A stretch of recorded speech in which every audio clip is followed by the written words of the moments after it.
Deuxième table ronde, vous allez voir qu'on quitte un petit peu les établissements de santé. On va beaucoup au sein de la population. Et alors ça tombe bien parce que je vois des dizaines de questions qui apparaissent sur mon petit écran et qui concernent beaucoup la société, les gens, les patients. Ça va donc être passionnant. Bonsoir Frédéric Chéreau. Merci d'être avec nous. Vous êtes à la fois le maire de la ville de Douai et vous êtes coprésident de la commission santé de l'Association des maires de France et président de la FHF Hauts-de-France. Vous allez donc nous parler avec différentes casquettes, mais c'est de toute façon l'intérêt du patient au final qui sera évoqué. Bonsoir David Guillet. Bonsoir. Je dis bonsoir parce qu'à partir de 16h maintenant, on a tendance à dire bonsoir. Hein. Je devrais dire bonjour, et puis on ne voit pas le soleil depuis ce studio. Vous êtes président de la Fédération des CPTS. On va bien sûr beaucoup en parler. Bonsoir, bonjour Zénabria. Tiens, je vais varier. On vous a entendu tout à l'heure, vous êtes délégué général de la FHF. Et Gérard Raymond, vous êtes président de France Asso Santé. Alors, très important parce que vous nous en parlerez dans un instant, mais vous êtes le patient. Hein, c'est comme ça, quand on a préparé cette petite émission, que vous vous êtes défini, vous avez dit, sans aucun ego, je suis le patient. La cause. La cause, c'est ça, la cause, oui. Comment le patient, et là, il y a beaucoup de questions là-dessus, comment le patient peut-il être remis, je ne sais pas, au cœur de cette prévention. Vous-même d'ailleurs, vous pouvez peut-être parler de votre cas à vous. Oui, mais enfin, avant de parler de mon cas, je pense qu'effectivement, le patient doit être mis au cœur des préoccupations et du soin, de toute la bienveillance et l'écoute des professionnels de santé. Mais c'est la personne, c'est pas un organe, c'est pas une maladie, c'est la personne. C'est donc... Vous n'êtes pas des sujets, vous n'êtes pas des numéros. Non, on n'est pas des sujets, on n'est pas un numéro. Des êtres de chair. On n'est pas un cœur, on n'est pas un cancer, on n'est pas un diabète. On est une personne qui est atteinte d'une pathologie ou qui a besoin d'un soin, qui a besoin d'une réponse à son mal. Et donc, effectivement, il faut que les professionnels de santé pensent à cette personne-là et écoutent cette personne-là pour trouver les bonnes solutions.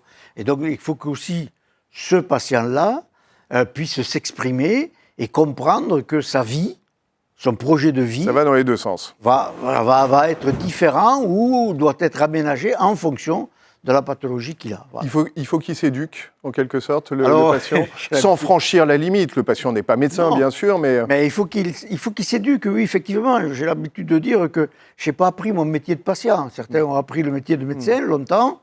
Moi, le métier de patient, il m'est tombé tout de suite comme ça, du jour au lendemain. Et il a fallu que j'apprenne, effectivement, à me reconstruire, à avoir une nouvelle vie, avec ce traitement, avec cette maladie. Et donc, effectivement, il faut m'aider, il a fallu m'accompagner pour pouvoir arriver à être un patient qui prend ses propres responsabilités, qui est autonome et qui, aujourd'hui, arrive à pouvoir échanger avec son équipe de médecins. J'ai toujours dit Comment faites-vous ? Oui. Voilà, j'ai toujours dit que les médecins et mon équipe de diabétologues connaissaient certainement mieux que moi les diabètes, mais moi, je connais mieux que mon diabète. Comment vous participez, très concrètement, comment vous participez au traitement de votre diabète ? On sait, ça fait partie... C'est un diabète de type 1, donc voilà, j'ai quelques outils avec qui je vis. Voilà, j'en ai un troisième, voilà, c'est comme ça. Et donc... Alors, montrez-les, donc il y a votre téléphone portable, oui, ça c'est mon téléphone extrêmement portable classique. où il y a une application dessus. Vous êtes en lien, du coup, voilà, avec, en lien avec le diabétologue. Le diabétologue, voilà, il y a des courbes, etc. Ici, je peux effectivement reproduire la courbe que je peux avoir. Ici, là, elle est bonne, un montrez. qui fait fonctionner une pompe que j'ai implantée dans le ventre. Et avec tout ça, eh bien, je peux communiquer avec mes professionnels de santé qui sont à l'heure actuelle à plus de 850 km de chez moi. Ça aide de prendre... c'est une question quasi psychologique, mais de prendre à bras-le-corps le soin que l'on s'apporte à soi-même à travers des équipes de personnes spécialisées. Ça aide parce qu'à un moment donné, devant une pathologie qui est grave et qui est incurable, il faut savoir ce qu'on veut faire. Si on veut avoir un projet de vie, si on veut continuer à bien vivre, il faut prendre sa propre responsabilité et comprendre ce qu'est cette maladie, se faire aider par les médecins. Ils doivent être à l'écoute, effectivement, nous aider, nous accompagner. et puis pour pouvoir vivre une vie de citoyen à part entière. Donc forcément qu'à partir du moment où on parle d'éducation thérapeutique, on parle d'accompagnement, on parle de colloques singuliers, de parcours, on peut appeler voilà, plusieurs termes, mais l'essentiel c'est qu'effectivement chacun d'entre nous, malade, puisse comprendre sa maladie, puisse faire de la prévention pour lui-même, pour ne pas avoir effectivement des complications, retrouver un projet de vie pour pouvoir vivre et non pas survivre. Et effectivement, ces outils permettent de pouvoir réaliser quelques projets de vie, c'est évident. Alors, Frédéric Chéreau, genre Raymond, hein, c'est le patient idéal, si vous me passez l'expression, parce qu'il a pris à bras-le-corps ce diabète de type 1. Si on élargit, c'est ce concept de responsabilité populationnelle. Alors l'adjectif est affreux, mais on comprend ce qu'il veut dire. Comment vous la mettez en œuvre, vous, cette responsabilité populationnelle ? Vous avez parlé du fait que j'avais plusieurs casquettes tout à l'heure. Je vais me permettre de commencer avec celle de président du conseil de surveillance de mon hôpital, donc le regard hospitalier. On la met en œuvre d'abord pour une chose, c'est que l'hôpital finalement reçoit énormément de gens qui arrivent trop tard, souvent, sur des pathologies déjà avancées, dégradées, avec par exemple le pied diabétique, des gens qui se sont dégradés et qui arrivent par le canal des urgences. Le principe de la responsabilité populationnelle, c'est de se dire que sur un territoire comme le Douaisis, où il y a 250 000 habitants dans l'arrondissement, il y a des milliers, voire des dizaines de milliers de gens qui sont soit porteurs du diabète ou de l'insuffisance cardiaque sans le savoir, soit à risque sans le savoir non plus, et que si on arrive à identifier ces personnes, à les accompagner, à travailler sur leur mode de vie, s'ils ont développé la maladie, à les mettre dans un parcours de soins, à leur proposer une hospitalisation programmée en amont, eh ben on va faire beaucoup plus efficacement, de manière beaucoup moins traumatisante, de manière beaucoup moins chère aussi pour le contribuable, et ce sera bon aussi et surtout pour les soignants de l'hôpital. Voilà. C'est ça, sauf que ce n'est pas forcément mesuré en amont. On reviendra sans doute à la question qu'on se posait tout à l'heure. Ça fonctionne, vous arrivez comme ça à irriguer des bassins de population comme le Douaisis et dans le fond à changer les mentalités, je présume aussi. Ah ben ça marche et il faut le mesurer parce que sinon les moyens qu'on vous met à disposition qui ne sont pas gigantesques, alors ça peut paraître beaucoup pour le français moyen de se dire à un hôpital on va donner 100 000 € pour piloter ça. En fait, dans l'échelle des budgets hospitaliers ou des budgets de la santé, c'est rien du tout. C'est rien du tout. Oui. C'est un poste et un petit peu autour. Quoi, voilà. Mais ça fait des miracles. Et je recevais le directeur général de l'ARS dans mon hôpital il y a quelques jours. On lui prouvait par A plus B qu'on voit le nombre d'hospitalisations non programmées, c'est-à-dire par les urgences, diminuer. On voit la gravité des cas qui entrent sur ces deux pathologies baisser. Donc on voit bien qu'il y a un effet. Donc diabète et insuffisance cardiaque, hein, vous disiez. Exactement, deux pathologies chroniques qui sont liées à nos modes de vie, qui explosent en termes d'effectifs aujourd'hui et qui, demain, si on ne fait rien, vont coûter très cher à l'assurance maladie. D'accord, donc c'est passionnant parce que vous avez déjà des indicateurs qui montrent une nette inflexion de la prévalence de ces maladies dans certains bassins de population. On poursuit la discussion, vous connaissez Antoine Malone, il ne pouvait pas être là. En revanche, il nous a accordé une petite interview. Vous allez voir que ça nous permet de poursuivre le débat. Aujourd'hui, nos systèmes de santé, nos populations sont marqués par les enjeux des pathologies chroniques, du vieillissement de la population. Et donc, il faut adapter notre système de santé pour pouvoir garder cette population dans le meilleur état de santé possible. Donc, en pratique, ça veut dire viser ce qu'on retrouve maintenant aujourd'hui beaucoup au niveau international, ce quadruple objectif d'une meilleure santé d'une population définie, d'une meilleure prise en charge de chaque patient dans cette population, d'une meilleure utilisation des ressources qui existent sur un territoire et bien sûr d'une meilleure satisfaction pour les professionnels de santé eux-mêmes. Pour mener cette recherche du quadruple objectif, on s'appuie sur le principe de responsabilité populationnelle. Qu'est-ce que c'est? C'est tout simplement l'idée que pour parvenir à ce résultat de santé, on a besoin de la participation de tous. Des médecins hospitaliers, bien sûr, des libéraux, des collectivités territoriales, des patients eux-mêmes, des populations, des infirmières, des pharmaciens, bref, tous ont quelque chose à apporter pour garder une population et des patients dans le meilleur état de santé possible. Effectivement, on a cherché à développer un modèle qui permet de mettre en œuvre concrètement ce principe de responsabilité populationnelle. On s'est appuyé pour ça sur 5 territoires pilotes, l'Aube-le-Cézanais, le Douaisis, les Deux-Sèvres, la Cornouaille et la Haute-Saône. Et tous ces territoires travaillent sur les deux mêmes populations cibles, les personnes atteintes ou à risque de diabète de type 2 et les personnes atteintes ou à risque d'insuffisance cardiaque. Aujourd'hui, après 2 ans de déploiement, qui s'appuient donc sur des programmes qui sont co-construits par tous les acteurs de santé. Aujourd'hui, ce qu'on voit, c'est qu'on a pu mener plus de 1000 actions de prévention primaire d'aller vers les populations les plus à risque. Plus de 15 000 personnes ont été dépistées. On suit aujourd'hui plus de 5 000 patients dans des parcours de santé personnalisés donc par strate en fonction de leurs besoins de santé. Et on constate aujourd'hui, effectivement, une diminution d'à peu près 1/3 du recours aux urgences par les personnes atteintes de diabète de type 2 dans nos 5 territoires, une augmentation d'à peu près 40% des séjours en ambulatoire et une diminution de moitié des longs séjours. Et donc, on voit aussi des coûts à l'hôpital qui sont plus faibles que dans la moyenne nationale, alors même qu'on va trouver plus de personnes atteintes de diabète. Pourquoi? Bien parce qu'on va les chercher, tout simplement. Le modèle a été construit d'emblée pour être généralisable. Donc, on a appris de cette expérience dans les 5 territoires pilotes pour en tirer de la méthodologie, des leçons, des apprentissages, ce qui a permis maintenant à de nouveaux territoires d'entrer dans la démarche. Donc, aujourd'hui, ces 5 territoires ont été rejoints par la Meurthe-et-Moselle, le Sud-Lorraine, le territoire de Belfort-Montbéliard, les Alpes du Sud, bientôt les Yvelines Nord, la Mayenne, le Sud de Nice. Et donc, on voit aujourd'hui que le modèle s'étend. Les professionnels de santé, les acteurs de santé, les patients s'en emparent. Et aujourd'hui, on a bon espoir de faire de ce modèle la façon normale de travailler pour tous les acteurs de santé en France pour pouvoir viser une meilleure santé pour tous.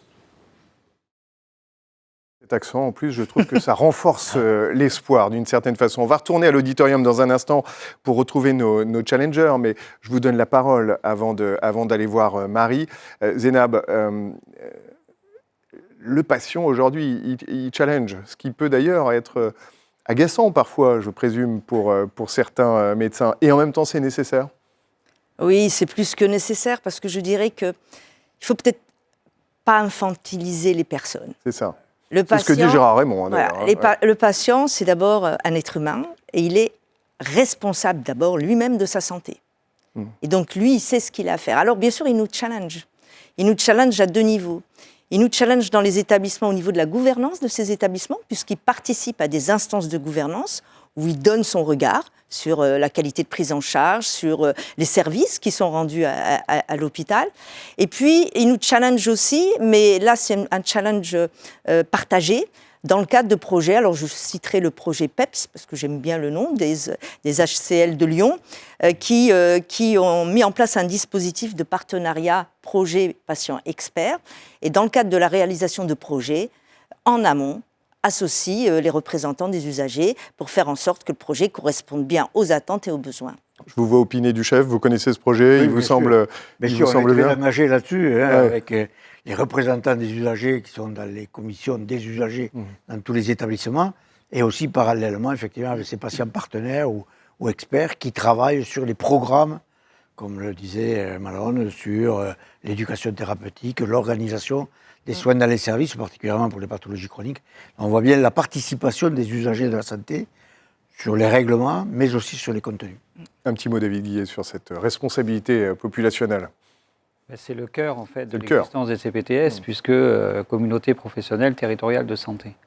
En fait, on a là, au travers des discussions, finalement, la recette avec les ingrédients clés que sont les structures, que sont les usagers, les élus, et puis les professionnels de santé et la ville. Parce qu'en fait, c'est que collectivement, on va gagner en fait, ces défis, des enjeux de la prévention.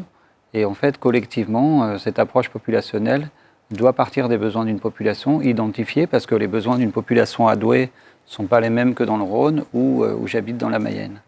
L'objectif pour nous, professionnels de santé de ville, c'était cette structuration. Il y avait trop d'exercices en silo, monoprofessionnels. On sent que les jeunes professionnels, en plus, assez verticales, une organisation finalement qui avait besoin de transversalité et justement d'une approche territoire dépendant. Les territoires et les CPTS finalement ont été réfléchis avec les professionnels, les usagers et puis certains élus, ça dépend des secteurs. Mais en tout cas, on a collectivement œuvré pour avoir cette couverture aujourd'hui qui est proche de 90% de la population française. Donc c'est un défi depuis cette loi de 2016 jusqu'à aujourd'hui. C'est un dispositif qui est nouveau, mais par contre, en effet, il faut que collectivement, on s'engage vers ces organisations. Et les 10 derniers j'imagine, en plus, sont les plus difficiles à... C'est le fameux dernier kilomètre. C'est le dernier kilomètre, effectivement. On retourne dans l'auditorium retrouver Marie, qui est, je crois, avec Nathalie Cardin. Marie, je vous laisse le micro. Je suis avec Nathalie Berdin, cadre de santé formateur, centre hospitalier de Valenciennes, tout à fait. Je crois qu'elle a des commentaires. Merci. Oui, bonjour à tous. Donc moi, je suis effectivement cadre formateur sur Valenciennes au niveau de l'Institut. Et puis j'ai la chance d'avoir une bi-appartenance, c'est-à-dire que j'ai un pourcentage de temps au niveau de l'Institut de formation. Et là-dessus, j'ai envie de rebondir par rapport à ce qui a été dit sur le service sanitaire. C'est vrai que ce service sanitaire, il a une sacrée plus-value par rapport à cette thématique. Et si on va encore plus loin, je dirais que ça permet aux étudiants, à un moment donné, de se rendre compte qu'ils ne sont pas simplement en formation infirmière pour faire des injections, pour faire ce qu'ils ont pu voir à la télé, mais pour se découvrir une autre approche de la santé qui est vraiment au niveau de l'éducation. Donc ça, c'est mon premier volet. Et puis, depuis peu, je suis sur un nouveau pôle qui a été créé par le centre hospitalier de Valenciennes autour d'un centre de santé primaire qui va lier la prévention et qui va tourner autour de différentes thématiques. Donc, c'est vraiment répondre à une demande, puisqu'on est en dehors de l'hôpital, on va vers la ville, on est en plein centre-ville de Valenciennes. Et ce centre se veut en fait vraiment apporter plusieurs réponses, une multitude de réponses. Tout à l'heure, on parlait de centre de ressources. Je pense qu'on est vraiment là-dessus, puisqu'on va proposer de l'éducation thérapeutique. On va avoir un centre de soins qui est non programmé, des consultations de médecine générale, des différentes possibilités avec laboratoire, éducation thérapeutique. Et donc tout ça, c'est fait en partenariat avec la CPTS. L'avantage qu'on a sur Valenciennes, c'est qu'on a aussi un pôle de santé publique qui nous permet d'avoir déjà une belle assise et qui va être un partenaire essentiel. Et donc nous, c'est vrai que la problématique qu'on retrouve par rapport à ça, c'est plus d'avoir un moyen de communication, c'est-à-dire comment on va pouvoir allier ce centre avec tout ce qui se passe, puisque la communication est essentielle, on l'a vu, la coordination. Et donc c'est vrai que cette coordination, cette communication, on est vraiment en train d'y réfléchir, parce que c'est pas le tout d'avoir les patients qui vont rentrer dans le dispositif, mais il faut aussi qu'on puisse les suivre, qu'on puisse les garder avec nous et qu'il y ait cette continuité de prise en charge. Et donc c'est vraiment là-dessus qu'on réfléchit.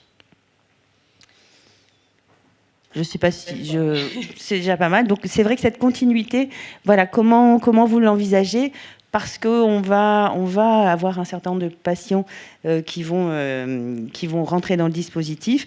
Comment on les garde et comment on assure cette coordination avec le libéral, avec tous les acteurs qui vont rentrer dans ces prises en charge. Eh bien, on va poser la question en plateau, si vous en êtes d'accord. Merci pour cette intervention. Je vous laisse répondre. Je débute avec vous d'ailleurs, Frédéric Charot, puisque vous n'êtes pas très loin de Valenciennes. Vous connaissez peut-être très bien Nathalie. Alors, je vous laisse répondre à cette question qui, dans le fond, est la plus importante. Comment on fluidifie cette chaîne, hein. Alors c'est vrai qu'aujourd'hui, un des grands sujets, c'est d'arriver à faire travailler ensemble la ville et l'hôpital. À Valenciennes, ça fonctionne bien parce qu'il y a une culture ancienne autour de ce projet des Chartriers. Quand le DGRS est venu il y a quelques jours à Douai, ce projet de Valenciennes était aussi mis en lumière, il était là. Mais il n'existe pas de lieu obligatoire aujourd'hui où ville et hôpital se parlent. C'est-à-dire que c'est très personne dépendant. Il y a des territoires où ça fonctionne bien, des territoires où ça fonctionne moins. Il y a des outils comme le contrat local de santé, mais qui sont des petits outils, plutôt légers, les CTS aussi, qui ont pris de l'envergure avec la loi Valtou. On va voir ce que ça va donner. Mais il n'y a pas d'obligation pour un maire de discuter avec les principaux acteurs de santé de sa commune. Il y a la possibilité, et le maire est plutôt vu là-dedans comme un acteur neutre, un catalyseur qui travaille ni pour l'un ni pour l'autre, mais pour la population, pour les habitants, et justement toujours avec un regard sur les patients comme personnes, avec leur singularité, et pas comme clients ou comme simples patients, mais il faudrait créer des lieux. Moi, je milite pour un service public local de santé, où on organise de manière un peu plus intégrée les acteurs de ville, les acteurs hospitaliers, et je crois beaucoup en ville au développement des acteurs collectifs. Alors, il y a des CPTS qui permettent que les médecins travaillent et parlent ensemble, il y a des maisons de santé, qui sont des outils qui peuvent justement être plus structurés pour faire de la prévention, des centres de santé qui sont différents parce que là, les médecins sont même carrément salariés. Il y a même des territoires où l'hôpital, à Marseille notamment, je crois qu'une de nos témoins en vient, l'hôpital à développer des centres de santé en ville avec des médecins qui sont à la fois de temps en temps, une partie du temps dans l'hôpital, aux urgences, en pédiatrie, en gériatrie, et une partie du temps en ville. Et moi, c'est un sujet auquel je réfléchis sur le modèle de ce qu'a fait Valenciennes et que j'ai envie de développer à Douai. Zénab, une autre réaction, on retournera dans l'auditorium dans un instant, parce que je crois qu'on a une autre intervention. Moi, j'ai envie de vous dire que par les temps qui courent, il n'y a pas tant de sujets que cela qui puissent fédérer l'ensemble des acteurs en santé. C'est vrai. Sauf à fédérer contre, par exemple, si on parle de financement. Mais on en parlera dans un instant. On se réserve les sujets qui fâchent pour la fin de la table ronde. Mais si nous parlons de prévention, ça fédère tout le monde. Oui. Parce que ça donne du sens aux soins et à l'exercice que réalise le professionnel, qu'il soit en ville ou à l'hôpital. Ensuite, c'est vrai qu'il y a des perspectives qui s'ouvrent, et notamment avec la loi Valtou, où des instances de gouvernance en proximité vont pouvoir se mettre en œuvre. Encore faut-il pouvoir, au-delà de la confiance et au-delà de la volonté des acteurs, les accompagner et leur simplifier la vie au quotidien. Donc il y a des possibilités, il y a maintenant des outils juridiques qui existent, il nous faut les mettre en œuvre. C'est ça, et pour l'instant ça ne tient qu'à des femmes et à des hommes, hein. On l'a bien compris. David Guillet, je laisserai Gérard Raymond conclure avant qu'on retourne à l'auditorium. C'est-à-dire qu'il faut maintenant, on est quelque part au pied du mur, on le voit bien, 7 ministres de la Santé en 7 ans. Oui. Faisons confiance aux acteurs locaux. 8, pardon, peut-être bientôt 8. De faire référence à l'actualité, mais en fait, je crois qu'il faut faire confiance aux acteurs locaux, et on le voit bien au travers des différentes ou expérimentations ou mises en place de projets, de parcours, de mutualisation, d'exercices mixtes. On voit bien que les solutions, finalement, viennent des territoires.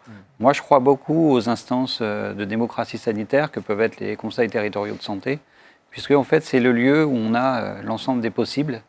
Et en général, collectivement, cette échelle départementale parle beaucoup. Ça fonctionne. Ça fonctionne. C'est le balbutiement, c'est le début, mais cette loi Valtou renforce. Et je crois qu'il faut appuyer sur cet axe-là, puisque c'est vraiment un lieu d'échange important, où je vous dis, il y a cette pluralité de l'ensemble des acteurs présents. Il y a l'échange, Gérard Raymond, et puis il y a ensuite pouvoir peser sur le cours des choses. C'est peut-être ça qui manque un petit peu. Deux défis. Le premier, c'est le défi structurel, et on voit bien aujourd'hui que sont mis en place des structures, mais faut-il encore effectivement qu'elles fonctionnent et qu'on en ait la volonté. Et donc, c'est le défi culturel. Il faut faire apprendre aujourd'hui à ces professionnels de santé qui ont travaillé toujours d'une façon extrêmement cloisonnée, avec des statuts souvent différents et des rémunérations différentes, il faut les faire travailler ensemble. Et effectivement, là, c'est le grand défi. Comment on va faire travailler ensemble l'ensemble des professionnels de santé, que ce soit dans les hôpitaux de proximité, que ce soit dans les libéraux, que ce soit dans les maisons de santé et autres. Derrière, c'est le modèle économique. C'est aussi comment on va partager les compétences et non pas faire des délégations de tâches, mais des partages de compétences. Comment on va pouvoir répondre aux besoins populationnels sur un territoire donné avec l'ensemble des acteurs qui sont regroupés. Alors, on en viendra au financement dans un instant. On retourne à l'auditorium. Vous parliez, Frédéric Chéreau, d'une intervenante qui vient de Marseille. Je crois qu'elle est aux côtés de Marie. Il s'agit de Joanne Menu. Je vous laisse intervenir, mesdames. Oui, bonjour. Effectivement, donc, moi, je viens de l'assistance publique des hôpitaux de Marseille et la particularité de notre CHU, c'est qu'on a porté des centres de santé dans les quartiers nord de Marseille. Alors, c'est qu'on a justement parlé beaucoup de territoire et je pense que le fait de donner la responsabilité comme ça aux acteurs du territoire, ça permet de s'adapter en fait aux spécificités, puisque là, par exemple, à Marseille, en fait, on a un territoire où il y avait des inégalités de santé très fortes entre les quartiers sud et les quartiers nord, et c'est ce qui a poussé en fait le CHU, en l'absence en fait d'autres intervenants, d'autres acteurs de santé, à aller se positionner en fait directement sur ce fameux, on en parlait tout à l'heure, dernier kilomètre quelque part. Même si notre idée c'est vraiment pas de se substituer en fait aux acteurs, mais bien d'aller travailler en fait avec ce qu'on a pu trouver sur place. Et donc, c'est que le diagnostic territorial, d'abord, nous a permis de voir que, justement, à Marseille, peut-être qu'il n'y avait pas d'acteurs de santé. Par contre, il y avait un maillage associatif très, très important. Donc, par exemple, sur l'APA, on peut travailler avec les associations sportives qui touchent en particulier en plus beaucoup les jeunes. On a travaillé par contre avec les collectivités territoriales pour devenir médecin référent des enfants qui sont en foyer et en MEX, par exemple, parce que pareil, c'était des jeunes qu'on voyait beaucoup arriver malheureusement dans nos urgences. Et on fait également parfois de l'aller vers les entreprises, parce qu'on en parlait tout à l'heure, on a justement nous-mêmes énormément de professionnels qui travaillent là, donc on a aussi cette responsabilité envers nos professionnels. Et j'ai vu que dans une des tables rondes, il y a des médecins du travail du coup qui vont intervenir, et ça fait partie aussi des questions qui ont été posées. C'est qu'on a aussi cette possibilité de travailler à la fois via nos médecins du travail et puis via les entreprises à aller vers justement leurs professionnels. Et on le fait notamment avec Honnête qui intervient du coup chez nous. Et au-delà des professionnels qui sont chez nous, on va également via nos centres de santé auprès de cette entreprise qui est implantée proche dans les quartiers nord. Merci beaucoup, Joanne Menu. Je lis d'ailleurs une question qui vient de tomber. C'est regrettable que le sujet n'aborde pas la question des médecins du travail. Donc, je ne sais pas qui l'a rédigée, cette question, mais elle vient d'être abordée et elle le sera encore derrière. C'est vrai que le monde de l'entreprise, c'est aussi un endroit dans lequel, en principe, on passe pas mal de temps et la prévention, elle peut débuter ici. Bon. Le financement, évidemment, abordons-le. Je ne sais plus lequel d'entre vous m'avait donné ce chiffre. On sait que ça représente 20 à 30 centimes par patient et par an, la prévention en France. C'est ça ? Oui, c'est moi qui vous avais dit. David Guillet. En fait, 20 à 30 centimes. On tombe de sa chaise lorsque l'on entend ce chiffre qui semble tellement dérisoire. Oui, en fait, c'est très dérisoire et c'est pour ça que collectivement, je pense qu'il y a un enjeu. Je parlais tout à l'heure de mutualisation de ressources. Il y a un enjeu derrière ça. Je crois que l'État doit donner le cadre et c'est ce qu'il a fait au travers de cette loi de 2016 sur les CPTS, sur les GHT. Mais je crois qu'au jour d'aujourd'hui, au-delà de l'enjeu financier, il y a vraiment un enjeu de volontarisme. Et autour de la table, vous avez quand même un discours qui est très convergent au travers de ces enjeux de la prévention, mais pas que. Il y a des sujets, il n'y a pas une solution. Oui, mais le volontarisme n'est pas en monnaie sonnante et trébuchante. Et on sait qu'il y a besoin de moyens, malgré tout. Hein. Il y a besoin de moyens, mais il y a aussi il y a des économies d'échelle. Ce qu'évoquait M. Chéreau tout à l'heure, c'est-à-dire que c'est un changement de paradigme, il y a des changements de mentalité, il y a des changements de pratiques. Il y a vraiment des choses à faire évoluer. On est au départ, mais en même temps au pied du mur. Donc en fait, c'est deux défis qui sont devant nous. Et je le redis encore une fois, je crois que ici, nous avons les 4 ingrédients d'une recette qui doit et qui va marcher. Moi, je suis très conscient et très confiant aussi en l'avenir, parce qu'on le voit bien, les rapprochements... Sur un accroissement des financements, vous voulez dire Au-delà de ça, moi, je ne m'aventurerai pas là-dessus, parce que c'est très territoire dépendant, les besoins ne sont pas les mêmes partout. Mais on le voit bien au travers du rapprochement avec les structures ou les établissements hospitaliers. Quand une CPTS se crée, et que nous, à la Fédération nationale, on a fait un questionnaire, le premier sujet de la création, c'est le lien ville-hôpital. Donc ça veut dire quoi ? Eh bien ça, il faut que les acteurs s'en saisissent, les professionnels de santé, les collectivités locales, et que collectivement, on monte ce défi d'accès à la santé et d'accès à la prévention. Zénab. Moi, je dirais qu'il faudrait prendre en compte un double postulat. Le premier, c'est que prévenir et faire de la prévention, ce n'est pas perdre son temps pour un professionnel de santé, et ça ne doit pas l'être. Vous l'avez clairement établi, en effet. Ça ne doit pas l'être. Ouais. Et le deuxième, c'est que faire de la prévention, c'est investir dans la santé. Et donc, c'est non seulement, comme tu l'évoquais, dégager des gains, mais c'est également faire en sorte de maintenir en santé, bien évidemment, les populations, mais surtout de rendre soutenables nos systèmes de santé. Donc, vous voyez, la question du financement... Mais tant qu'on ne paye pas les médecins pour faire de la prévention... On va y venir. Mais dans le revenu des médecins, il y a quelque chose qui s'appelle la ROSP. C'est le revenu d'objectifs de santé publique. Très bien. Qui prend une part quand même de leur revenu. 20%. Oui. 20%. Alors, peut-être... Et donc peut-être qu'on pourrait là trouver... accroître accroître ou rendre un peu plus efficient les résultats de cette ROSP. Et s'agissant peut-être des établissements de santé, c'est peut-être en revanche bénéficier d'une enveloppe dédiée en matière de financement, ce qui n'est pas forcément le cas aujourd'hui.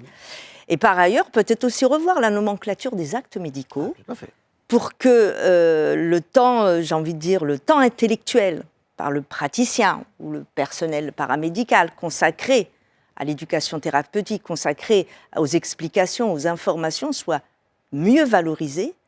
Et on peut le faire parce qu'il suffirait de toiletter cette nomenclature des actes qui aujourd'hui rémunère encore trop des actes qui ne nécessitent pas forcément beaucoup de technicité ni de temps, et en revanche, méconnaît les actes liés à la prévention.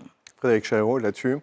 Parce qu'après, je vous parlerai PLFSS malgré tout, parce qu'on sent qu'il n'y aura pas forcément beaucoup plus de moyens dans les temps à venir. Hein. Mais je vous laisse réagir. Déjà, mieux utiliser les moyens. Moi, je le vois dans mon territoire, tout le monde est financé par l'ARS pour faire de la prévention, mais tout le monde a parfois un peu tendance à faire son petit truc dans son petit coin. Y compris d'ailleurs des acteurs dont on ne parle pas mais qui sont importants, c'est des associations de quartier qui ne sont pas des acteurs sanitaires mais qui ont l'expérience de l'habitant, et ce que j'appellerais même l'expertise de l'habitant. C'est souvent les seuls qui sont capables d'aller chercher les gens que personne ne sait toucher. Toquer aux portes parce qu'ils savent que... Ils savent que Madame Untel habite là, que Monsieur Truc habite là, que c'est comment aller les chercher, et puis il y a une relation de confiance avec ces personnes. Mais il est important, en tout cas, qu'on arrive à coordonner un peu ce que tout le monde fait, et peut-être même sur un territoire, à se donner des objectifs. Combien de personnes on va chercher par an sur l'insuffisance cardiaque, combien sur le diabète, combien sur les problèmes de cancer, etc. Et puis à mesurer statistiquement comment on s'en sort collectivement. Il y a aussi un enjeu, c'est qu'il faut faire en sorte que si tout le monde a un comportement vertueux dans un territoire, ça n'ait pas d'impact négatif. On en parlait avec Zeynep tout à l'heure, c'est à un moment, si un hôpital finalement hospitalise moins parce que les gens sont en meilleure santé dans le territoire, il ne faut pas que ce soit pénalisant pour l'hôpital. Alors évidemment, normalement, il y a un effet de bascule, c'est-à-dire qu'on a moins d'entrées non programmées, tardives et complexes, et on a plus d'entrées précoces de gens qu'on va chercher et qu'on n'aurait pas vus sinon. Mais il faut s'assurer de cet équilibre et faire en sorte que l'hôpital ne soit pas perdant, en tout cas ne se mette pas dans une situation difficile, parce que paradoxalement, il a été trop vertueux. Alors, si on ne veut pas accumuler trop de retard, il nous reste 3 minutes. Hein, très précisément, on finira à 16h30 pile. Comme ça, on n'aura qu'un quart d'heure de retard. Je vous laisse donc conclure très rapidement sur cette question des moyens. Peut-être un appel aux futurs responsables politiques qui exerceront. Oui, certainement. Je pense qu'aujourd'hui, avec 11 ou 12% du PIB, on doit pouvoir mieux disposer de cet argent-là pour faire véritablement de la prévention. Structurellement, culturellement, il faut qu'on s'engage d'une façon politique. Il suffirait d'en prendre une petite partie. Une petite partie, mais au-delà aussi convaincre les gens qu'il faut y aller. Moi, je ne pense pas que le PLFSS aille dans cette direction-là. Là, pour l'instant, de toute façon, il est un peu suspendu à ce qui est en train de se passer. Zeynep. D'avoir déjà une vision pluriannuelle de ce qu'on veut consacrer à la santé, là. Dans le cadre du PLFSS. Et ensuite, envisager une loi de programmation en santé pour les 5 années à venir, avec des objectifs de santé publique clairs, avec des indicateurs d'évaluation et les moyens et les ressources qu'on y consacre. Et vous verrez que l'argent sera beaucoup mieux distribué et qu'on fera des gains. Voilà, comme il y a des lois de programmation dans d'autres domaines, comme le militaire par exemple. David Guillet. Je reprendrai les propos de Zeynep, mais c'est copié, ça, je crois. Je crois que il faut arrêter de croire, par exemple pour les CPTS, on voit lire ci et là que c'est une nouvelle technostructure, que ça coûte beaucoup d'argent, que c'est un vrai investissement. Ce sujet des CPTS, de l'organisation des professionnels, le lien ville-hôpital, c'est de l'investissement pour l'avenir. C'est aussi travailler au service des patients, c'est-à-dire mieux identifier l'articulation, à quelle porte je vais, pour quel problème et comment j'organise. C'est le sujet de la gradation des soins. Donc il y a un vrai enjeu derrière. Juste un chiffre, les CPTS avec une couverture nationale, 0,1% des dépenses de santé. Quand il ne restera plus que ça, je suis prêt à tomber la veste et passer à autre chose. Oui, 0,1% et des résultats que vous nous avez montrés tout à l'heure. Le mot de la fin, Frédéric Challeroux, il nous reste 1 minute. Moi, je milite pour un service public local de santé qui associe la ville et l'hôpital de manière très intégrée et où vraiment on donne leur place aux élus. Parce qu'avec les outils que les municipalités gèrent en régie, que les associations qui sont nos partenaires, on est capable de toucher les habitants. Je termine sur un seul exemple. Moi, dans quelques jours, je vais distribuer des colis à 6500 seniors de la ville de Douai. J'ai presque l'exhaustivité de tous les plus de 65 ans. Et bien, j'en fais maintenant systématiquement un événement santé. Et je vais distribuer la même semaine des colis à 1600 bénéficiaires du RSA de Douai. Et là encore, on en fait un événement santé. Donc cette capillarité, nous l'avons. Si tout le monde travaille ensemble, les collectivités locales, la ville, l'hôpital, avec des objectifs communs et des mesures, des indicateurs communs, alors ce ne sera pas plus cher, mais ce sera moins cher, plus efficace et meilleur pour tout le monde. Voilà. Bon. Eh ben, je crois que c'est sur cette note positive où effectivement il faut associer les élus que nous allons clore cette table ronde qui était passionnante. Merci à tous les quatre. J'espère, Marie, que dans l'auditorium vous avez bien écouté et que vous avez pris autant de plaisir que j'ai pu en prendre à animer ces tables rondes qui ont été riches aussi en solutions, en exemples concrets et je crois d'ailleurs une forme d'optimisme qui vous honore. Il n'y a pas le choix. Voilà. Obligé. Hein, Obligé, voilà. Optimisme obligatoire, nous dit Gérard Raymond. Mais voilà, il faut l'être. Le mot du patient. Voilà. Marie, on vous rend l'antenne Emmanuel, puisque vous nous avez fait le plaisir de nous la donner tout à l'heure. Merci beaucoup Emmanuel, merci à tous nos invités, merci à nos challengers. On va faire une très courte pause. Je vous retrouve dans 20 minutes ici à l'auditorium pour la suite de notre événement. Merci beaucoup.